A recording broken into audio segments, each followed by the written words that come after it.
j'ai un cas où, par exemple, la procédure de Ludo, ici, attaque un autre schéma. D'accord? Donc on voit qu'ici, qu'il y a un autre schéma, c'est le schéma privilège que j'ai créé, qui s'appelle comptabilité.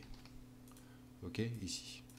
Donc là, dans ce cas-là, on voit que la procédure stockée Ludo va faire un select sur un autre schéma, sur une autre table. Ok, donc on voit que il y a deux schémas différents, mais on voit que par la puissance de l'encapsulation, SQL Server ne va pas vérifier les droits sous-jacents dans cette procédure stockée. D'accord? Donc Ludo n'a pas les droits, mais donc je vais jouer la procédure stockée. Et on voit que la procédure stockée va bien taper sur la table comptabilité, la table salaire, qui est sur le schéma comptabilité. C'est ce qu'on appelle le chaînage de propriétaires. Okay, ça permet déjà en premier lieu de gagner en performance. Ça évite qu'il y ait un niveau de vérification sous-jacent sur toutes les tables, toutes les vues, des vues qui vont appeler des vues, qui peuvent appeler aussi des procédures stockées.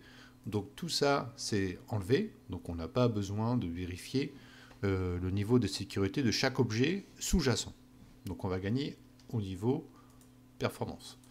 Et aussi au niveau sécurité. On n'a pas besoin de donner chaque droit sur chaque objet sous-jacent, comme je vous l'ai dit, parce que ça permettra et ça évitera de taper ou de vous galérer de longues heures à vérifier chaque droit sur chaque objet. Par contre, si Ludo a un deny sur la table, ici, comptabilité, cela passera quand même au niveau des droits. Donc il y a tout ce qui est encapsulé dans cette procédure stockée va être encapsulé au niveau droit, mais si par exemple Ludo a un deny là-dessus, ça va quand même passer. Donc attention. Ok?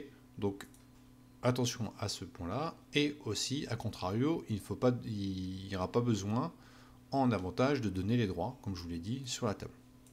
Ok? Donc si vous voyez une procédure stockée qui va attaquer sur des schémas différents, regardez bien le pour et le contre. D'accord? Donc s'il y a un deny sur cette procédure, sur Ludo, vérifiez bien qu'il, sur chaque procédure, par contre c'est le côté un peu lourd, s'il y a bien Ludo qui n'attaque pas d'autres tables sur d'autres objets. Ok?